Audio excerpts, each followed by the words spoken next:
Біздің тақырыбымыз 86 сабақ бір бағыттағы қуып жету қозғалысына берілген есептер. Сен бір бағыттағы қуып жету қозғалысына берілген есептерді шығаруды үйренесің. Төтенше жағдай жаттығу өткізілетін кезде жиналатын орынға сәуле мен әжесі бір уақытта шықты. Олар бір бағытта жүрді. Олардың арасы 200 метр болды. Сәуленің жүру жылдамдығы 110 метр минут, ал әжесінікі 60 метр минут. Енді сызбаға қара, кестені дәптеріңе толтыр. Жаяу жүргіншілердің ара қашықтығы 110-нан 60-та азайтамыз. Тең 50. Демек 50 метр. 1 минутта. Енді 2 минутта бізде 100 метр болады. 3 минутта 150 метр болады. 4 минутта бізде 200 метр болады.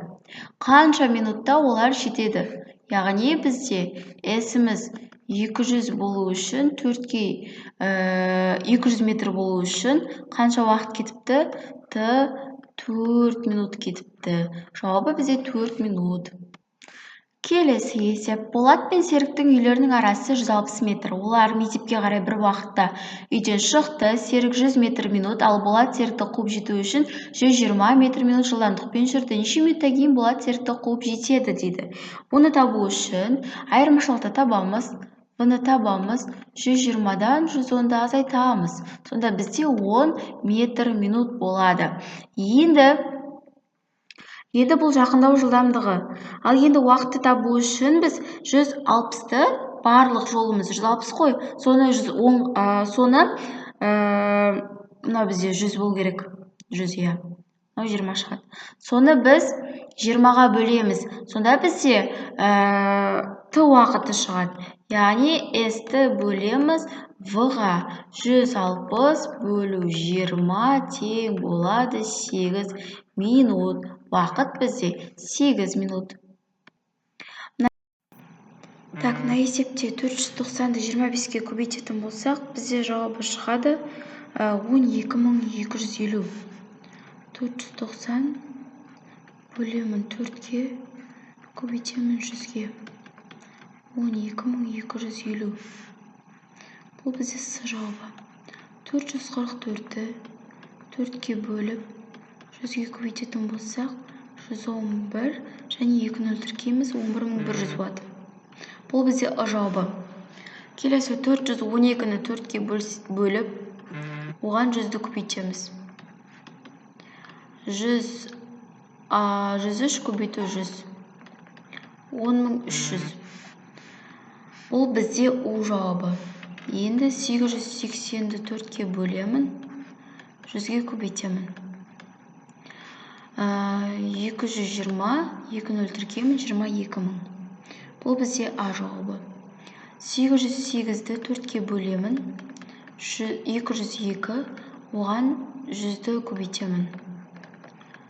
202, 2-ні өлтіркеймін, 20200. Бұл бізде С жауабы. Келесі 424-ті 4ке бөлем, 100-ге көбейтем. 10600. Бұл бізде А жауабы. 436-ті 4-ке бөлем, 109. 109-ті 100-ге көбейтем, 10900. Бұл бізде Қ жауабы. Келесі бізде су тасқыны деген сөз шығу керек. 404-ті 25-ке көбейткенде 10100 шығады. Мына жерде 22500, мына жауап 888-ді ұмытып кетіппін. Бұны 25-ке көбейтсек, бізде 22200 шығады. Келесі есеп белгісіз шамаларды тап. Жылдамдық белгісіз, уақыт пен жол белгілі. S-ті табу, S тең V-ті формуласы, осыдан V-ні табу үшін S-ті Т-ға бөлеміз. Сонда 360 бөлемін Т тең болады 90. Мына 90 шығады. Келесі V-ні табу үшін 56-ны 8-ге бөлеміз. 7 болады. Ал S-ті табу үшін 324-ті 6-ға көбейтеміз. 1944 болады.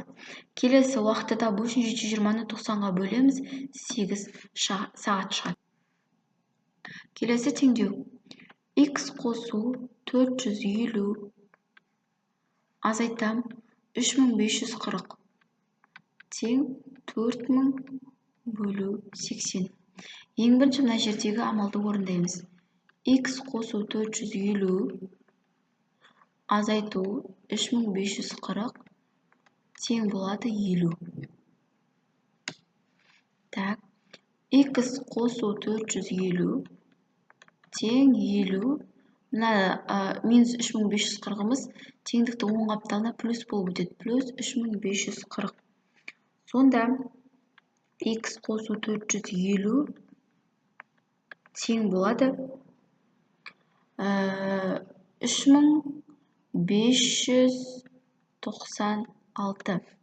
Енді X-ті табу үшін 3596-дан азайтамын 450-ді. Сонда X-іміз тең болады. 6, 4, 1. 3146 шығады екен. Келесі екінші есебіміз 1234 қосамын n қосамын 2140 тең болады 52741. 1234 қосамын n жазып аламыз және 2140-ымызды теңдіктің оң жағына минус қылып өткіземіз.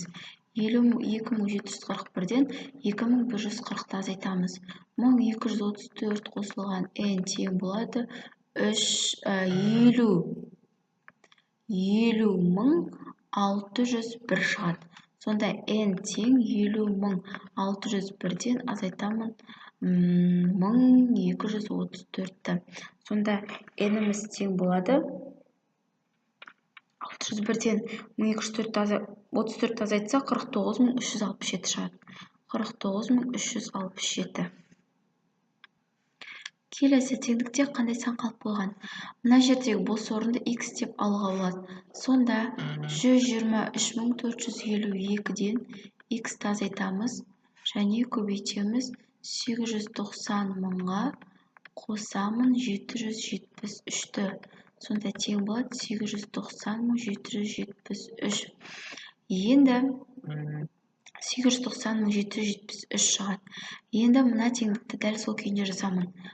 123452 азайтамын x тең мына 890.773-тен 890.773-тен азайтамын. Мына жерден де сондай сан шығады 890.773-ті. 890.773-ті. Алдымен мына жақтағы теңдіктің сол жағындағы теңдеуді жазып аламын. 123.452 азайтамын x, ал мынадан 0 шығады. Саннан өзін азайтсам 0 болады. X тең 123.452-нің өзі шығады.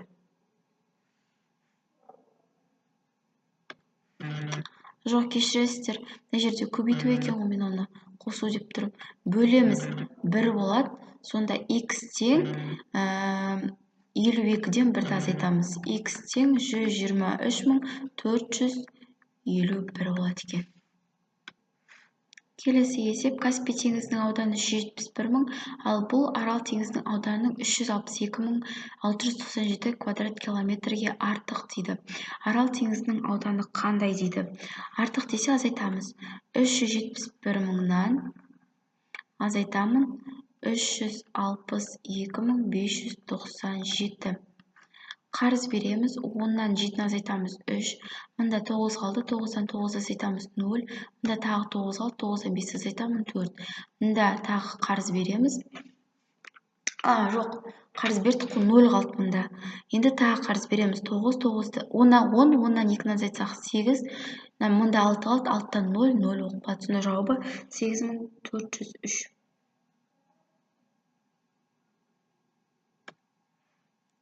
Мұнда қарайықшы, мен 6 деп белгілеп қойдым, 3 болады. 8303. Келесі, Арал теңізінің ең терең жері 54 квадрат метр, және бұл Каспий теңізінің ең терең жерінен 970 метр кем. Каспий теңізінің ең терең жері қандай?